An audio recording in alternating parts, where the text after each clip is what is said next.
الحمد للہ رب العالمین، صلاۃ والسلام علی رسول النبی الکریم وعلی آلہ واصحابہ اجمعین۔ الحمد للہ الذی ہدانا لہذا وما كنا لنہتدی لولا ان ہدانا اللہ۔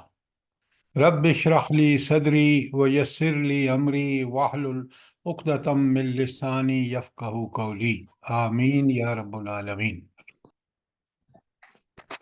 گزشتہ جو دو لیکچر ہوئے ہیں اللہ تعالیٰ کی صفات کے بارے میں، کہ صفات الہی، پھر ان صفات الہی کے آگے گروپ بنا دیے گئے ہیں۔ ایک ہے صفات جمال، ایک ہے صفات جلال، اور ایک ہے صفات کمال۔ آپ کو کوئی سوال ہو ان چیزوں کے سمجھنے کے حوالے سے؟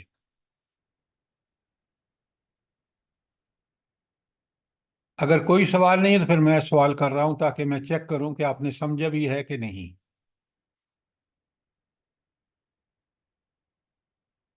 آپ کا موقع ختم اور میں اب جواب سوال کر رہا ہوں آپ سے۔ یہ صفات جمال کیا چیز ہے؟ جلدی بتائیں۔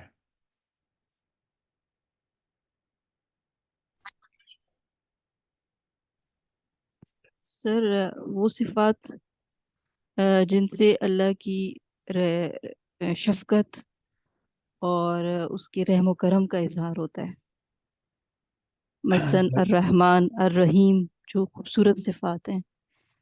یہ اس لیے ان کو جمال کہتے ہیں کہ اس سے انسانوں کو بھلا ہی بھلا، اس میں اتنی حسن اور خوبصورتی ہے کہ انسان جب صرف الرحمن کہتا ہے تو اس کو اتنا سکون ملتا ہے کہ میرا مالک وہ ہے جو الرحم، حد سے زیادہ رحم کرنے والا ہے۔ وہ رحیم ہے، وہ حد سے زیادہ رحم کرنے والا بھی ہے، اور اس کی رحمت کا تسلسل بھی ہے۔ لیکن یہ دونوں صفات آخرت میں انہی کا حق ہوں گی جو نیک اور اللہ کے بندے بن کے زندگی گزاری ہوگی۔ اسی طرح آپ گنتے جائیے، الرب، اللہ اکبر، رب کا تو تصور کر کے بندہ اش کر اٹھتا ہے۔ وہ مجھے پالتا ہے، وہ میرا کفیل ہے، وہ میرا مالک ہے، وہ میرا آقا ہے، وہ میرا حاکم ہے، وہ صاحب اقتدار ہے۔ تو اس سے اللہ تعالیٰ کا جمال نہیں ظاہر ہو رہا کہ یہ وہ صفت ہے رب العالمین کی جس سے پوری دنیا مستفید ہو رہی ہے، پوری کائنات مستفید ہو رہی ہے۔ یہ اس لیے جمیل ہے۔ الودود، محبت کرنے والا، اس سے زیادہ کوئی خوبصورت لفظ ہو سکتا ہے؟ اللہ تعالیٰ کی صفت کمال کی ہے۔ العفو، معاف کرنے والا، کتنی حسن ہے اس میں، کتنا جمال ہے کہ انسان توبہ سچی کر کے اور اس کی طرف بالکل اس رجوع کر لے تو اللہ اس کے گناہوں کو معافی دے دے گا۔ الرؤوف، بہت زیادہ مہربان۔ اس سے زیادہ کوئی بات ہو سکتی ہے؟ ذرا ان ناموں پہ غور تو کریں۔ آپ مہربانی کر کے لیکچر کے بعد چیزوں کو غور سے دیکھا کریں، اور اگر کوئی چیز سامنے دیکھیں، یہ صفات جمال اور جلال آپ کو ابھی آگے پتہ چلے گا کہ کتنی اہم ہے۔ جس قدر ان کا پکا، سچا اور پختہ تصور ہوگا، آپ کو اتنا ہی اللہ کی عبادت میں مزہ آئے گا۔ کوئی سوال صفات جمال کے بارے میں؟ صفات جلال کیا چیز ہے یہ بتائیں۔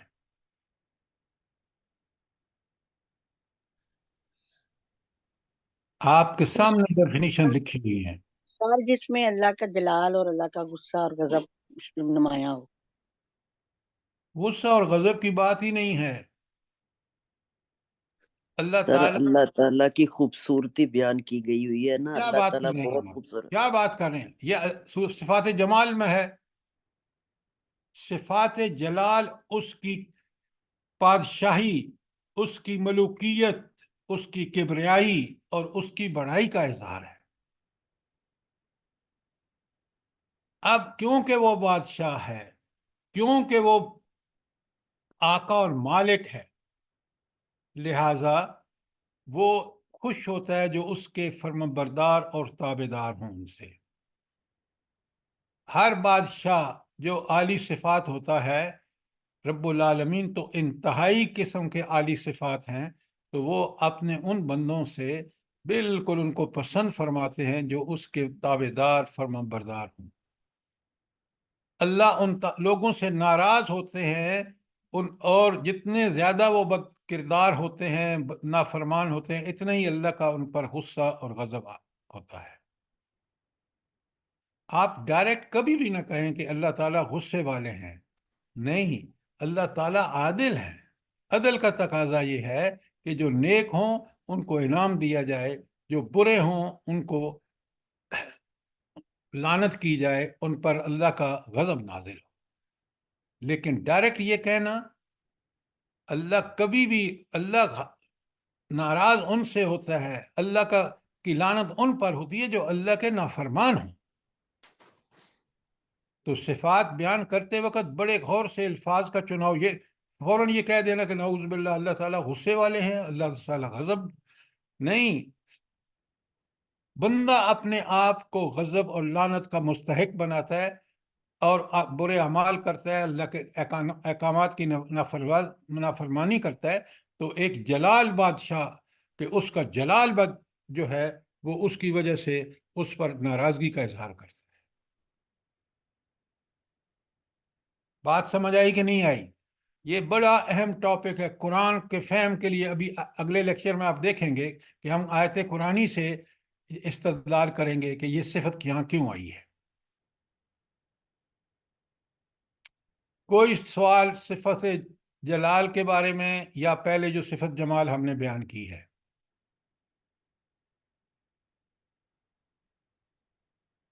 آخر میں صفت کمال، جو باقی صفت رہ گئی ہیں وہ ساری کی ساری صفت کمال میں آتی ہیں۔ الحاکم، ساری، ہاں، وہ 5 قسم کی ہیں۔ سر سکرین پہ نہیں آ رہی آپ کی وہ ساری۔ یہ تو جمال اور کمال آ گئی، یہ آپ کی ساری جمال اور جلال، اور یہ آپ کی آ گئی عجائب۔ اس کو ہٹاؤ نا۔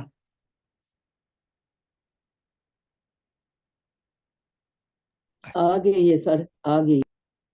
ہاں، لیکن کل آپ کو ملی ہیں، کل بیان ہوئی ہیں۔ میں آج اسی لیے ریپیٹ کر رہا ہوں کہ آپ لوگ اپنا ہوم ورک نہیں کرتے، ورنہ آپ سوال کرتے۔ جب میں آپ سے پوچھتا ہوں اور آپ کوئی سوال نہیں ہوتا، اور جب میں سوال پوچھتا ہوں آپ جواب نہیں دیتے، تو مجھے پتہ چل جاتا کہ آپ کل اس کو پڑھا ہی نہیں ہے۔ دیکھیں، آپ ہر چیز کے ساتھ محنت کرتے ہیں، یہ اللہ تعالیٰ کی صفات کو سمجھنے کی محنت ہم پر لازم ہے۔ آپ دیکھ نہیں رہے کہ ہمیں جب جوں صفات پتہ چلتی ہیں، ابھی آگے دیکھیں گے اگلی سلائیڈ پہ، پھر میں آپ کو بتاؤں گا۔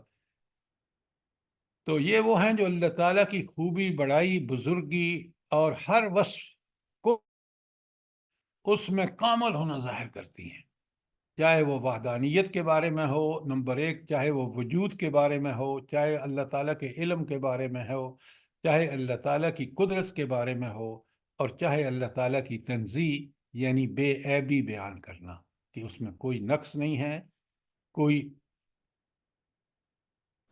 اچھا، یہ آپ روز پڑھتے ہیں اللہ کی تنزیہی صفات، تو وہ کہاں پر، کون سی صورت میں ہیں؟ سر ایت الکرسی کے میں ہاں، کون سی ہیں؟ کیا ہے سر، ایت الکرسی میں وہ اینڈ پہ جو کیا اینڈ پہ کیا؟ اینڈ پہ اس طرح بات مت کیا کریں۔ آپ روز پڑھتے ہیں اور آپ لا تأخذه سنة ولا نوم۔ سر میرے ایک دم ذہن میں نہیں آیا نا یاہو۔ تو آپ روز پڑھتے نہیں ہیں؟ ہر نماز کے بعد 5 پڑھتی ہوں، وقت، ہر تو وقت پڑھتی پھر آپ کو کیوں دقت ہوتی ہے؟ دماغ کی کمزوری کا کوئی بہانہ نہ لگائیں۔ جو ہم روز 5 دفعہ یاد کر کے پڑھتے ہیں، بالکل پتہ ہونا چاہیے کہ یہ صفت جو ہے، یہ اب آپ صفات پڑھ چکے ہیں کہ یہ تنزیہی صفات ہے۔ لا تأخذہ سنۃ ولا نوم، ولا يحوطه حفظهما وهو علي لا تأخذ سنة ولا نوم. بس دو کمزوری ہے، نیند بھی اور حفاظت نہ کر سکنا، یہ کمزوریاں ہیں، یہ اللہ میں نہیں ہیں. یہ ہے تنزیہی صفات. جب اس طرح سمجھیں گے اپنے پہلے نالج کے مطابق کہ آپ کو قرآن کی یہ جو روز ہم پڑھتے ہیں، آپ کو پتہ ہے کہ کتنی فضیلت ہے آیت الکرسی کی؟ پتہ ہے آپ کو کہ اس بندے کے اور جنت کے درمیان موت حائل ہوتی ہے ہر نماز کے بعد آیت الکرسی پڑھنے والے بندے اور اللہ اس کے جنت کے درمیان موت حائل ہوتی ہے. آپ مجھے یہ بتائیں، ہم نے پتہ نہیں کہاں سے سن رکھا ہے اور اس پہ اتنی جہالت لوگوں نے کی ہے. میں اس لیے جہالت کہہ رہا ہوں کہ جی قرآن سمجھ کے نہ پڑھیں، ترجمے کے ساتھ نہ پڑھیں، اور نہیں پڑھیں گے تو کیا پتہ کیا چلے گا کہ اس کتاب کے اندر اللہ نے کتنی عظیم ہدایات دی ہیں، اس کے کتنے زبردست احکامات ہیں. وَلَقَدْ يَسَّرْنَا الْقُرْآنَ لِلذِّكْرِ، ہم نے نصیحت کے لیے اس قرآن کو آسان کر دیا ہے. فَهَلْ مِن مُدَّكِرٍ، ہے کوئی اس سے نصیحت حاصل کرنے والا؟ سورہ قمر میں کتنی دفعہ یہ آیت آئی ہے. ہم جھنجھوڑ رہا ہے قرآن. مجھے اور لوگوں سے گلہ نہیں ہے، آپ سے گلہ ہے. آپ کتنے زبردست قرآن کے طالب علم ہیں، لیکن ان چیزوں پر کبھی غور کیوں نہیں کرتے؟ پھر دیکھیں ہمارا ایمان کیسا ہوتا ہے، ہمیں قرآن کتنا مزہ دیتا ہے. تو یہ 5 صرف کل کے میں نے آپ کو بتائی ہیں، وحدانیت، وجود، علم، قدرت اور تنزیہی صفات کون سی ہیں. میں نے پوری لسٹنگ آپ کو دے دی ہے. اس لیے میری آپ سے گزارش ہے کہ اس مضمون کو پوری طرح سمجھیں. قرآن ہو یا ہمارا عقیدہ توحید ہو یا ہماری پورا جو اللہ تعالیٰ کی احکامات ہیں، وہ انہی صفات کا لازمی نتیجہ ہے. یہ بات آپ سمجھ رہے ہیں نہیں سمجھ رہے؟ بے شک سر، بے شک سر. جی سر. اچھا، اب سر یہ جو سورہ اخلاص ہے، یہ بھی تو تنزیہی صفات کو ہائی لائٹ کرتی ہے نا؟ نہیں قل هو نہیں اللہ. نہیں، ساری نہیں. میں پھر آپ کو ابھی بتا دیتا ہوں. بسم اللہ الرحمن الرحیم. قل هو اللہ احد، یہ تنزیہی صفات نہیں ہے، کوئی کمزوری نہیں. یہ تو اللہ کی بڑائی بیان کر رہی ہیں کہ اللہ واحد ہے. کمالی صفات ہے نا؟ ساری صفات کہ اللہ اپنی جلالی، کمالی اور جو وہ ہیں تینوں صفات میں اللہ واحد ہے، کوئی اس کا مقابل نہیں ہے. سمجھ آ گئی آپ کو؟ ہر قسم کی صفت. قل هو اللہ احد، اللہ واحد ہے، اللہ تنہا ہے اپنی صفات کمال میں، اپنی صفات جلال میں، اپنی صفات جمال میں. یہ تو ہے قل هو اللہ احد. اللہ الصمد، اللہ بے نیاز ہے. کیا مطلب؟ کہ اصل میں تو سمد کے جو معنی ہے نا عربی میں، اس کو ذرا سمجھیں. اب سمد عربی میں اس چٹان کو کہتے ہیں جس کے اندر کوئی چیز نہیں جا سکتی، نہ اس کے اندر کوئی چیز باہر آ سکتی. تو اللہ الصمد کہ اللہ بالکل بے نیاز ہے. وہ کائنات، حدیث میں نے کئی دفعہ آپ کو سنائی ہے کہ اگر ساری دنیا کے لوگ شیطان بن جائیں تو اللہ کی بادشاہی میں کوئی فرق نہیں پڑتا، اور اگر سارے انسان فرشتوں کی طرح نیک ہو جائیں تو بھی اللہ کو کوئی فائدہ نہیں ہوگا، ان کا اپنا فائدہ ہے. اس سے اللہ تعالیٰ بالکل بے نیاز ہے. کیوں؟ اس کے پاس اتنی طاقت اور قدرت ہے کہ اگر وہ زمین پر فساد پھیلائیں گے تو اللہ کن کہہ کے ان کو ختم کر دے گا، اور اگر نیک منیں گے خود اپنا معاشرہ ان کا. آج پاکستان بالکل